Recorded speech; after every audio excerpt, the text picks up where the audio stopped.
नमस्कार, आप live cities देख रहे हैं। मैं हूं जय शुक्ला। बिहार में इन दिनों विकास से जुड़ी कई परियोजनाएं संचालित की जा रही हैं।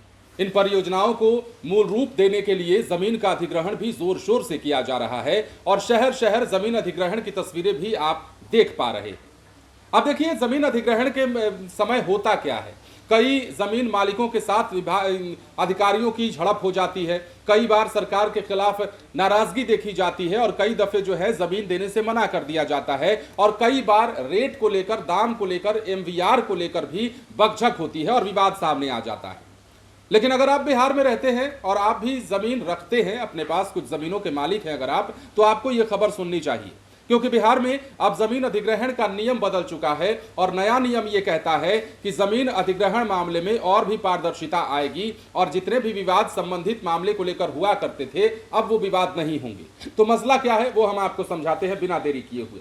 बिहार में सड़क, रेल और दूसरी सरकारी परियोजनाओं के लिए जमीन अधिग्रहण की प्रक्रिया में बदलाव किया गया है। अब जमीन का बाजार मूल्य तय करने में नई एमवीआर यानी कि मिनिमम वैल्यू रजिस्ट्रेशन को आधार बनाया जाएगा। इसे आप सर्किल रेट भी कह सकते हैं।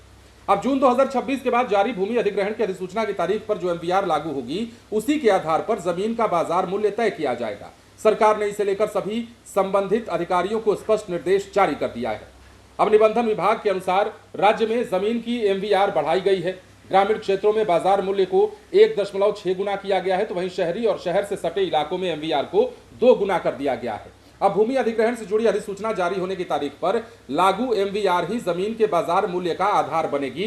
मतलब एमवीआर के अनुसार ही जमीन का मूल्य तय किया जाएगा और वही मूल्य जो है वो चुकाया जाएगा जिसका जमीन अधिग्रहण सरकार करेगी। अब नई व्यवस्था को समझिए। भूमि अर्जन अधिनियम, राष्ट्रीय राजमार्ग अधिनियम और रेलवे अधिनियम के तहत होने वाले भूमि अधिग्रहण पर यह नई व्यवस्था लागू होगी। संबंधित अधिसूचना की तारीख पर जो एमवीआर लागू होती है उसी के अनुसार अर्जनाधीन जमीन का बाजार मूल्य तय किया जाएगा। सरकार के मुताबिक लंबे समय से एमवीआर के अपडेट नहीं होने के कारण कई इलाकों में जमीन का नया बाजार मूल्य तय करने में समय लगता था और इससे भूमि अधिग्रहण की प्रक्रिया भी प्रभावित होती थी। जमीन की कीमत को लेकर कई बार विवाद की स्थिति बनती थी। नई व्यवस्था से इस असमंजस को दूर करने की कोशिश की गई है। सरकार को उम्मीद है कि अधिसूचना की तारीख पर लागू एमवीआर को आधार बनाने से जमीन की कीमत को लेकर विवाद कम होंगे। इससे जमीन मालिकों और अधिग्रहण करने वाले एजेंसियों के बीच स्थिति ज्यादा स्पष्ट रहेगी। सरकार का मुख्य उद्देश्य भूमि अधिग्रहण की प्रक्रिया को तेज करना, सड़क, रेल और दूसरी लोकहित की परियोजनाओं के लिए जमीन समय पर उपलब्ध करने पर जोर दिया गया है।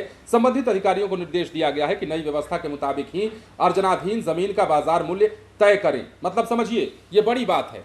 अब कई दफे होता क्या था कि जमीन के मूल्य को लेकर भी बकझक होती थी। एजेंसियों के साथ कई बार बकझक की तस्वीरें हमने आपको दिखाई है। कई लोग, जो परियोजनाएं चल रही हैं जिनमें लोगों की जमीनें जा रही हैं, उन जमीनों को देने में कई लोग आनाकानी करते नजर आते हैं। कई बार लोगों की शिकायतें होती है कि बाजार मूल्य जो है उस आधार पर नहीं दिया जा रहा है हमें पैसा, हमें जो रेट एमवीआर के हिसाब से तय होता है उस रेट पर पैसा सरकार नहीं दे रही है। किसान कहते हैं कि हमारी जमीनों को औने पौने दाम में सरकार ले रही है और पैसा जो है वो मछली की तरह दे रही है, मछली के बेच की तरह दे रही है। लेकिन अब ये तमाम चीजें शायद दूर हो जाएं, क्योंकि सरकार ने जमीन अधिग्रहण की प्रक्रिया को बदल दिया है। अब एमवीआर के हिसाब से ही जमीनों के मूल्य जो है वो तय होंगे और इससे होगा क्या कि लोगों के अंदर जो शिकायतें रही हैं या जो शिकायतें अब तक होती रही हैं उन शिकायतों को दूर किया जा सकता है। हालांकि कितना दूर होगा, कितनी परिस्थितियां बदलेंगी, क्या कुछ नई समस्याएं खड़ी हो सकती हैं, क्या कुछ समस्याओं का समाधान हो सकता है, ये सब कुछ अभी भविष्य के गर्भ में है।